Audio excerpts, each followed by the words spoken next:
Bonsoir. Chers frères et sœurs, je reviens récemment du Congo et j'y retourne avec du matériel bureautique, médical, agricole et tout ce qui concerne le social. Mon séjour sur la terre-mère de nos ancêtres m'a réjoui, certes, mais surtout personnellement enrichi. J'ai renoué avec des concitoyens de tous les milieux. Ils souffrent terriblement, mais gardent contre vents et marées l'espoir en des lendemains meilleurs. Ces lendemains meilleurs ne tomberont pas du ciel, mais ce sont les patriotes conscients et déterminés qui doivent le préparer et le mettre en chantier.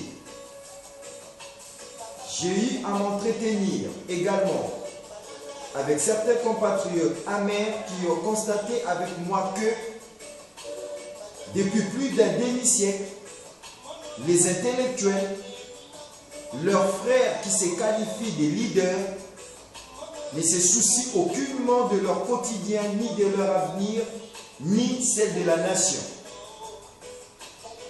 Ces dirigeants sans cœur sont imperméables aux cris de détresse du peuple congolais, faisant montrer des machiavélistes imprudents. Ils disent: laissons-le se plaindre, laissons-les gueuler, laissons-leur faire du bien. Ils évacuent ainsi leur agressivité. Voilà comment les combats de nos frères et sœurs sont qualifiés ou interprétés d'une évacuation d'agressivité. Le chien aboie, la caravane passe. Malheureusement, c'est ce que nos dirigeants du pays tiennent comme discours vis-à-vis du combat du monde, frères et sœurs de la diaspora. Donc, je réclame à ce jour haut et clair que la caravane ne passera plus. Le peuple en a ainsi souverainement décidé. Même ceux qui hier, épuisés par la lutte, se laissant aller au fatalisme, se redressant et parler d'agir de concert avec nous. Moi, lui Richard Lumumba Onema, j'ai en mon âme et conscience décidé d'agir avec les concours de ma congrégation, le Front National Congolais, en Lingala, Kintwadi, Boboto, Congolo. Avec les concours ainsi de nombreux compatriotes conscients pour essayer de remonter collectivement la pente. Comme on dit, parfois pour passer, atteindre la clarté, il faut passer par des sentiers obscurs. Et on est dans l'obscurité. C'est le moment d'avancer vers la lumière, l'espoir et notre dignité perdue. Notre pays est devenu le ventre mou de l'Afrique et une menace pour la sécurité et la stabilité dans toute la région. Cette situation doit cesser et j'ai des pistes à proposer pour sortir de l'ornière.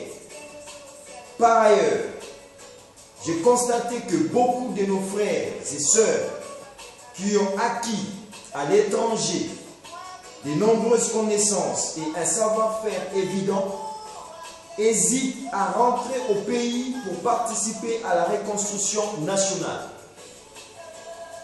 Ils sont, en effet, trop souvent mal accueillis et certains esprits chagrins sont jaloux d'eux et les empêchent de donner le plein mesure de leurs capacités.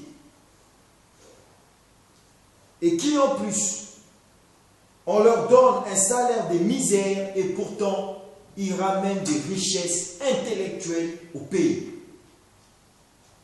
Quel gaspillage pour notre futur.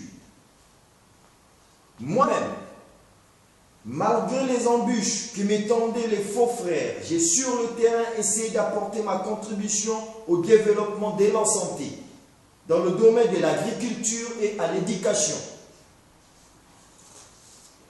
Certains individus qui pratiquent l'inversion des valeurs et se complaisent dans la forme de méchanceté gratuite font tout pour poursuivre leurs œuvres d'enfer et barrer la route aux idéalistes qui veulent faire émerger les Congos des ténèbres à la lumière.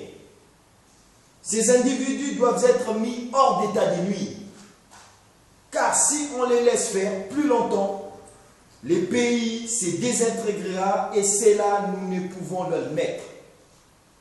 Et ces individus, ils sont dans la diaspora, dans le gouvernement et dans tous les niveaux sociaux, administratifs, culturels et religieux du pays. Ce sont nos propres frères et sœurs qui nous endormissent, abrutissent, aliènent avec des pratiques qui nous détruisent. Par ma grande surprise ou étonnement, je peux vous dire aujourd'hui que l'ennemi des Congolais, c'est d'abord le Congolais lui-même. Voilà la meilleure constante que j'ai fait de mon dernier séjour sur la terre-mère. Je le répète à nouveau, je désire travailler avec tous ceux qui, ou encore un fond de patriotisme, qui ne s'arrête pas dans les injures, des gens instruits, des Congolais soucieux du devenir de leur pays. Je fais appel à vous. Il nous faut secouer la bourgeoisie impuissante des affairistes et mobiliser la masse rurale abandonnée elle-même. Que ce soit des envahisseurs étrangers, cruels et sanguinaires, que ce soit des nationaux déshumanisés et rapaces, ils braquent leurs fusils sur le paysan pour s'installer en maître sur leurs terres et les contraindre ensuite à cultiver et à travailler pour eux. Je veux me dresser avec le peuple congolais et des leaders conscients pour mettre définitivement un terme au lamentable tableau de mon peuple battu, abattu, sous-alimenté, sous-éduqué, malade, apeuré, aliéné. Aujourd'hui, il faut commencer à changer les mentalités.